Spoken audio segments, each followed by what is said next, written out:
সীমান্তরেখা লেখিকা ঝিলিক মল্লিক পর্ব ১৯। ওরা যখন রাজশাহীতে পৌঁছালো তখন প্রায় ভোর হয়ে গেছে। আকশা বাসায় এসেই আগে ধপ করে শুয়ে পড়ল সোফার উপরে।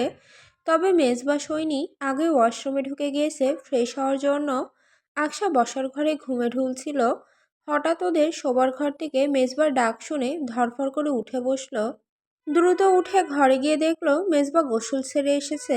ওর পরনে একটা ট্রাউজার আর উদাম শরীরের ওপর পিঠের দিক থেকে মাঝারি একটা সফেদ রঙা তোয়ালে বুক অবধি টেনে রাখা। মেজবা ফর্সা গাত্রবর্ণের ব্লাউজারের উপরে শুধুমাত্র পেটানো পেট ও পিঠের নিচে সামান্য কিছু অংশ দেখা যাচ্ছে। মেজবার সামান্য বড় হওয়া সামনের চুলগুলো থেকে টপ টপ করে পানি পড়ছে তখনও। আকশা অবাক হলো বেশ।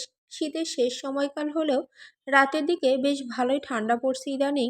এত ঠান্ডার মধ্যে মেজবা গোসল করেছে। আকশা দ্বিধান্বিত হয়ে মেজবাকে বিচলিত কণ্ঠে প্রশ্ন করল, এই শীতে এখন আপনি ফ্রেশ হলেন যে?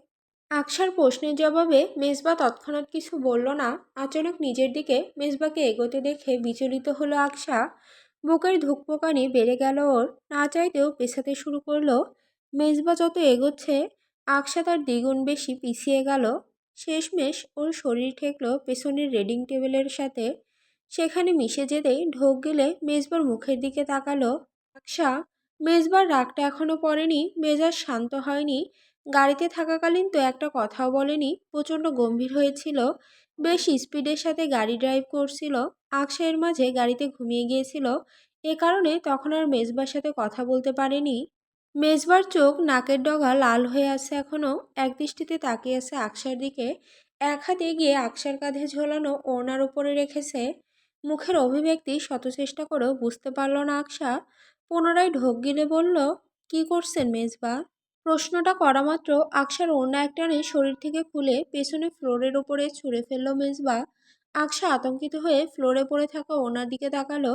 বিড়বিড় করে বলার চেষ্টা করলো, মেজবা পুরো কথা শেষ করতে পারল না ও। তার আগে মেজবা ওর ঠোঁটে আঙুল রেখে চুপ করিয়ে দিয়ে বলল, হুশ, চুপ, কোনো কথা নয়।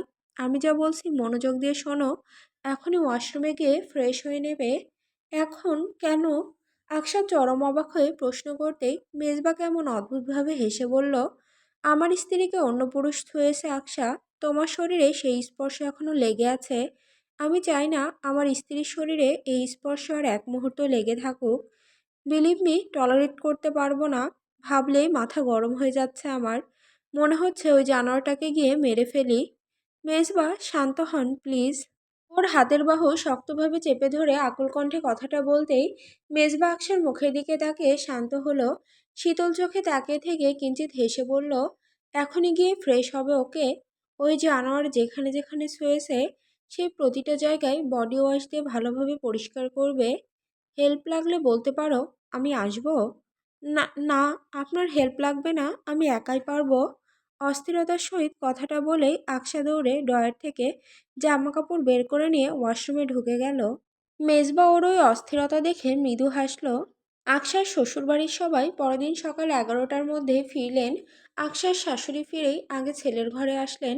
আকশা তখন রিডিং টেবিলে ছিল আর মেজবা বিছানার উপরে বসে গভীর মনোযোগে ল্যাপটপে কাজ করছিল। মামনিকে দেখে মেজবা তড়িঘড়ি করে ল্যাপটপ বন্ধ করলো। মৃদু হেসে বলল, তোমরা কখন আসলে টের পেলাম না তো। সবেমাত্র এসেছি, তুমি বোধহয় কাজে খুব ব্যস্ত ছিলে তাই খেয়াল করনি। এই তো মামনি, একটু ব্যস্ত ছিলাম আর কি। মেজবা জবাবটা দিয়ে সামান্য হাসলো। আকশা শাশুড়িকে দেখে উঠে এক পাশে এসে দাঁড়িয়ে আছে চুপচাপ। ঈশা বেগম ওর সাথে এখনো কোনো কথা বলেননি, এই জন্য আকশা উদ্বিগ্ন হচ্ছে। ঈশা বেগম ছেলের মুখটা দেখলেন। মুখে হাত বুলিয়ে দিয়ে হা হুতাশ করে আফসোসের সাথে বললেন, আহারে আমার বাপটা, এক রাতের মধ্যেই মুখ একদম শুকিয়ে গেছে আমার ছেলেটার। সকালে খাওনি? জাস্ট কফি খেয়েছিলাম মামনি, আর কিছু খেতে ইচ্ছা করেনি। ঈশা বেগম এবার পাশ ফিরে চাতক পাখির ন্যায় দাঁড়িয়ে থাকা আকশাকে উদ্দেশ্য করে বলল, বৌমা, যে আমার ছেলের জন্য একটা সিদ্ধ ডিম আর সালাদ করে নিয়ে এসো তো, ওগুলোই খাই আমার ছেলেটা। শাশুড়ির কণ্ঠস্বর স্বাভাবিকই। আকশার সাথে সব সময়কার মতো করে কথা বলছেন, এই ব্যাপারটা উপলব্ধি করে আকশা হাঁপ ছেড়ে বাঁচল যেন। এতক্ষণ বেশ ভয়ে ভয়ে ছিল ও। আকশা দ্রুত ঘর থেকে পা বাড়িয়ে দরজার বাইরে যেতেই হঠাৎ ঘরের ভেতর থেকে ভেসে আসা কথা শুনে দাঁড়িয়ে গেল। ওর শাশুড়ি মেজবাকে বলছেন, তোমার আব্বুকে কেন ব্লক করেছো বাবা? ওনার সাথে কথা বলবে না? উনি তো খুব কষ্ট পাচ্ছেন। গতকাল তোমার ওই কথাগুলোতেও কষ্ট পেয়েছিলেন খুব। সারা রাত ঘুমাননি, তোমার কথা বলেছিলেন বারবার। আকশা উঁকি মেরে দেখলো মায়ের কথা শুনে মেজবা মুখ অন্যদিকে ঘুরিয়ে নিয়েছে। ঈশা বেগম ছেলের মুখে হাত রেখে ফিরিয়ে বললেন, কথা বলবে না তার সাথে? হঠাৎ এমন কেন করলে? কেন করেছি সেটা তো তোমাদের সবার কাছে এতক্ষণে ক্লিয়ার হয়ে যাওয়ার কথা মামনি। একজন পারভার্টকে মেরেছি আমি, কোনো মুজরিমকে নয়। সেটা তো জানি বাবা, তুমি যেটা করেছো সেটা তোমার দিক থেকে ঠিক আছে। অমন সিচুয়েশনে মাথা গরম হওয়াটাই স্বাভাবিক। কিন্তু তোমার আব্বুর সাথে এমন করছো কেন? মেজবা ঠোঁট চেপে বলল, আব্বুর আমাকে সেই মোমেন্টে সাপোর্ট করা উচিত ছিল মামনি। তার বাড়ির বইয়ের উপরে আঁচ লেগেছে, তিনি কিভাবে পারেন চুপ করে থাকতে? উল্টো আমাকে আরও থামতে বললেন। বিলিভ মি মামনি, আব্বু থামতে না বললে ওই জানোয়ারটাকে আমি ওখানেই জায়গায় মেরে পুঁতে ফেলতাম।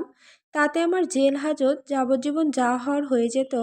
আই ডোন্ট কেয়ার, বাট আব্বুর এবং তোমার বৌমার রিকোয়েস্টেই থেমে গিয়েছি। নেহাত ছোটবেলা থেকে আব্বুর সব কথা শুনি। ঈশা বেগমের চোখ ছলছল করছে। মেজবা তার মায়ের কোলে মাথা রাখতেই ঈশা বেগম ছেলের মাথায় হাত বুলিয়ে দিতে দিতে বললেন, বুঝেছি খুব রাগ করেছো।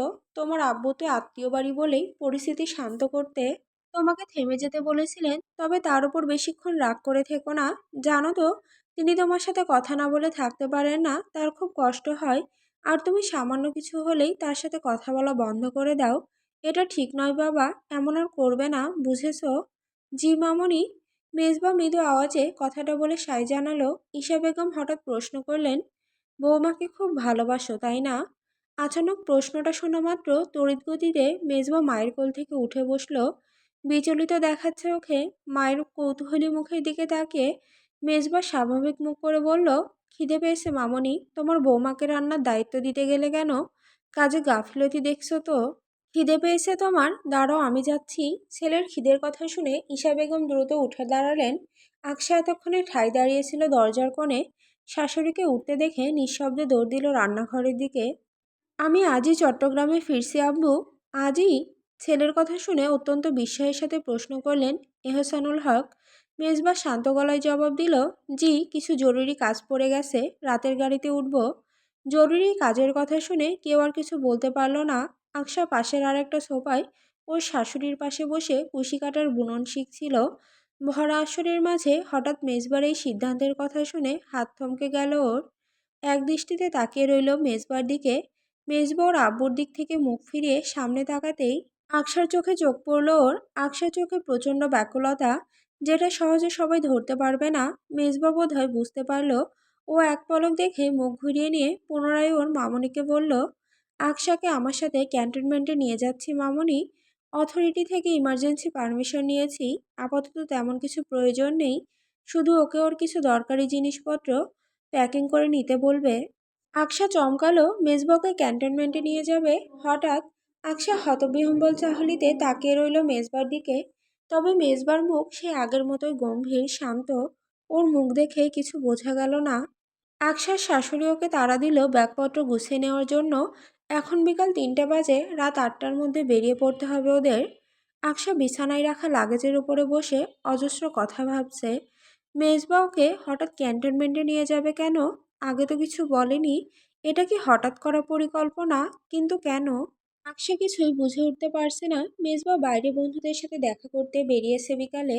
ফেরার কথা 5টার সময়। মেজবার আবার টাইম টেবিল মেনটেন করার দারুণ অভ্যাস। ঠিক সময়ে ফিরবে নিশ্চয়ই। 5টা বাজতে আর 20 মিনিট বাকি।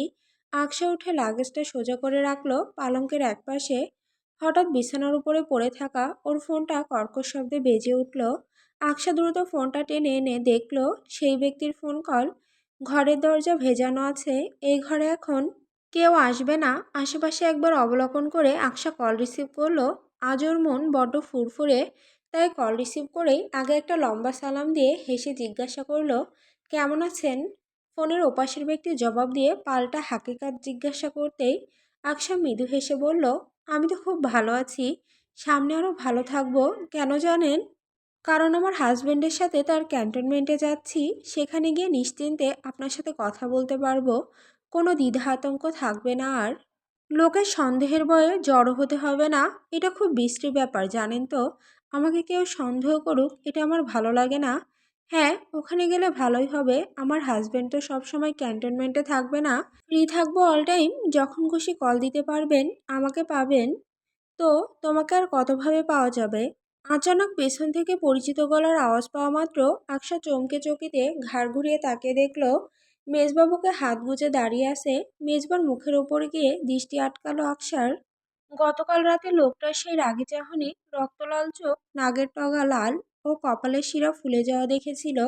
এই মুহূর্তে তার দ্বিগুণ ক্ষুব্ধতা দেখলো ওই চোখে মুখে। খেয়াল করে দেখলো মেজবার হাতের তালু শক্তভাবে মুঠো করে রাখা, চোখ অতিরিক্ত লাল হয়ে আছে। আকশা ঢোকের পর ঢোক গিলল। হাতে থাকা ফোনটা তখনও কলে রয়েছে। একবার মেজবাকে দেখে আরেকবার আর চোখে হাতের ফোনটাকে দেখলো। আকশা দ্রুত ফোনটা সামনে টেনে এনে কল কাটতে যাবে, ঠিক সেই মুহূর্তে মেজবা টান মেরে ফোনটা কেড়ে নিল ওর হাত থেকে। মেজবার এক হাত পাশের চেয়ারের ওপরে রাখা, আর এক হাত ফোনে। ফোন কানে ধরে মেজবা প্রথমে কোনো কথা বলল না। ফোনের ওপাশ থেকে সমানে একজন পুরুষ বলেই চলেছে, কি হলো আকশা, কথা বলছো না কেন? তোমার স্বামী চলে এসেছে নাকি আবার? কল কেটে দেবো আমি। মেজবা এবার কঠিন গলায় বলল, আব্বে শালা। আর কিছু বলতে যাবে তার আগে ওপাশ থেকে কল কেটে গেল। কল কেটে যাওয়ার সাথে সাথেই আকশাকে একটানে ঘুরিয়ে নিজের সামনে এনে দাঁড় করালো মেজবা। আকশা ঢোক গিলে করুণ চোখে তাকালো ওর দিকে। মেজবার আগে আপাতত হিতাহিত জ্ঞান শূন্য ও আকশার হাতের বাহু খামচে ধরে ওর থুতনি উঁচু করে ধরতেই আকশা কাপা স্বরে মিনমিন করে বলল, মেজবা ফোনটা। ফোন শব্দটা শোনা মাত্রই মেজবা একা ছাড়ে ফ্লোর উপরে ছুঁড়ে ফেললো ফোনটা। আকশা সেই শব্দে কেঁপে উঠল। মেজবা ওকে ছাড়ল না, ওর দুই গালে হাত চেপে ধরে বলল, হাজব্যান্ড থাকতে অন্য পুরুষের সাথে? ছি, এত নিকৃষ্ট তুমি, এতটা। ক্যান্টনমেন্টে যাওয়ার ব্যাপারে খুশি হচ্ছ শুধুমাত্র তোমার এই আশিকের সাথে কথা বলতে পারবে বলে, তাই না? তাই না আকশা? না না না, আপনি আমাকে ভুল বুঝছেন মেজবা। আমার কোনো আশিক নেই, কোনো আশিক নেই আমার। এসব ভুল, মিথ্যা সব। আপনি যা ভাবছেন সেসব ঠিক নয়। তাহলে কি ঠিক? হ্যাঁ, কি ঠিক? বোঝাও আমাকে আকশা, বোঝাও। মেজবা সামান্য চেঁচিয়ে উঠল। আকশার হাতের বাহু চেপে ধরে রেখেছে ও, আরেক হাতে থুতনি উঁচু করে ধরে। খা আকশাকে চেয়ারের সাথে ঠেসে ধরেছে। ও ছটফট করছে। অন্য সময় হলে আকশার এই ছটফটানি এক মুহূর্তে সহ্য করতো না মেজবা, সঙ্গে সঙ্গে ছেড়ে দিত। তবে আজ ছাড়ল না, আরও রূঢ়ভাবে স্পর্শ করলো ওকে। কঠিন থেকে কঠিনতর হলো। মেজবার চোখ মারাত্মক লাল হয়ে গেছে। ওই চোখের দিকে তাকিয়ে ভয় হলো আকশার। আকশা কাতরাতে কাতরাতে বলল, ছাড়ুন মেজবা, লাগছে আমার। এভাবে ধরবেন না আমাকে, ব্যথা পাই আমি। ছাড়বো? হ্যাঁ, ঠিক বলেছ, ছেড়েই দেবো তোমাকে। তোমাকে আর রাখা যাবে না, এক মুহূর্তের জন্যও না। এমন মেয়েকে আমি আমার জীবনে রাখবো না, যে এক্সট্রা ম্যারিটিয়াল অ্যাফেয়ার করে বেড়াই। থু, তুমি আমার থুতু পাওয়ারও যোগ্য না। তোমাকে আমি বিশ্বাস করেছিলাম, ভালোবেসেছিলাম, আর তুমি এই প্রতিদান দিলে? এত বড় ধোঁকা! আকশাকে এক ধাক্কায় দূরে সরিয়ে দিল মেজবা। মেজবার চোখের কোণ বেয়ে এক ফোঁটা দুর্বোধ্য জল গড়িয়ে পড়ল। মেজবার সঙ্গে সঙ্গে হাতের উল্টো পিঠে মুছে নিল সেটা। আকশা বুঝতেও পারল না, আকশার পায়ের নিচের মাটি নেই যেন। হঠাৎ কি থেকে কি হয়ে গেল। মাথায় প্রচণ্ড চাপ পড়ছে, বুক মাত্রাতিরিক্ত ধুকপুক করছে, অনবরত ঘামছে ও।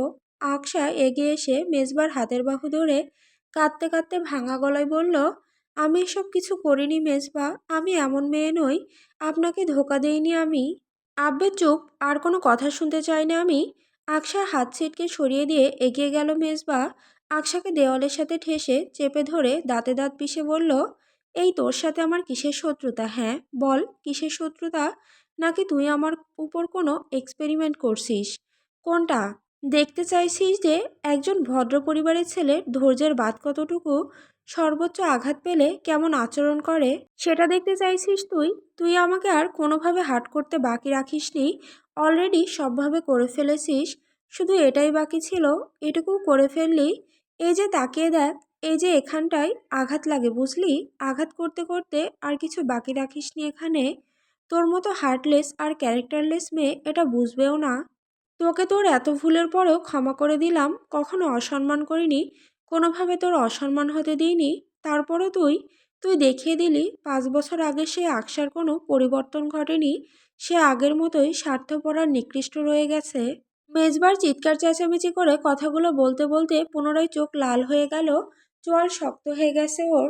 আকশার বাহুতে রাখা হাত দুটো কঠিন থেকে কঠিনতর হচ্ছে। আকশার চুল এলোমেলো হয়ে গেছে, মুখের উপর এসে পড়ে আছে, সমানে কাঁদছে ও। মেজবার তবু সামান্য দয়া মায়া হলো না।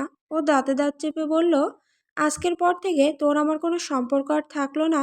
আজ এখানে এই মুহূর্তেই আমাদের সব সম্পর্ক শেষ। আজকের পর তোকে আমি চিনি না, এই বাসায়ও তোর কোনো জায়গা হবে না। Get out. মেজবার চিৎকারে আকশা কেঁপে উঠে মুখে হাত ঢেকে ডুকরে কাঁদতে লাগলো। আচানক ওর হাতে টান লাগলো। মেজবা ওকে টেনে ধরে বলল, লাগেজ নাও, এখনই বের হবে। মেজবার এই রূপ আগে কখনো দেখেনি আকশা। ও ভয়ে ভয়ে গুছিয়ে রাখা লাগেজটা উঠিয়ে নিতেই মেজবা ওর হাত টেনে ধরে ঘরের বাইরে নিয়ে আসলো। ড্রয়িং রুমে মেজবার মামুনি আর চাচি বসেছিলেন। ছেলে আর ছেলে বউকে এমত অবস্থায় দেখে অবাক হলেন তারা। মেজবা আকশার হাত ধরে টেনে সদর দরজার দিকে নিয়ে গেল। মেজবার ওই রাগ আর আকশাকে কাঁদতে দেখে আকশার শাশুড়ি আর চাচি শাশুড়ি বিচলিত হয়ে দ্রুত উঠে আসলেন। আকশার শাশুড়ি অস্থির হয়ে ছেলেকে বললেন, কি করছো বাবা? বৌমাকে কোথায় নিয়ে যাচ্ছ এভাবে? আর বৌমা কাঁদছে কেন? মেজবা ঘাড় ঘুরিয়ে মায়ের দিকে ফিরে পুরো হেসে বলল, তোমার বৌমা ওর বাসায় যাওয়ার জন্য অনেকক্ষণ যাবৎ কান্নাকাটি করছে মামুনি, তাই ওকে ওর বাসায় দিয়ে আসতে যাচ্ছি। তাহলে যে ক্যান্টনমেন্টে যাওয়ার কথা ছিল, নসিবে থাকলে যাবে কোনো একদিন। পুনরায় হেসে কথাটা বলে কাউকে আর কিছু বলার সুযোগ না দিয়ে জোরপূর্বক আকশার হাত ধরে টেনে নিচে নিয়ে গেল মেজবা। আকশা এতক্ষণ হাত ছাড়ানোর চেষ্টা করলেও মেজবা শক্তির কাছে অসহায় হলো। আকশাকে মেজবা গাড়ির দিকে টেনে নিয়ে যেতেই আকশা সর্বশক্তি দ্বারা হাত ছাড়ানোর চেষ্টা করে কাঁদতে কাঁদতে বলল, আমি কোথাও যাব না মেজবা, ছাড়ুন আমাকে। এখানে থাকবো আমি। হু আর ইউ? এখানে থাকার কে তুমি? হু? আপনার স্ত্রী। আপনি আমার স্বামী, আমি আপনার সাথে থাকতে চাই। বা টান মেরে আকশাকে সামনে এনে আঙুল তুলে শাসিয়ে জোর গলায় বলল, এই ফালতু মেয়ে, আমি তোমার স্বামী নই। আজকের পর থেকে আমাকে স্বামী পরিচয় দেবে না, খুন করে ফেলবো।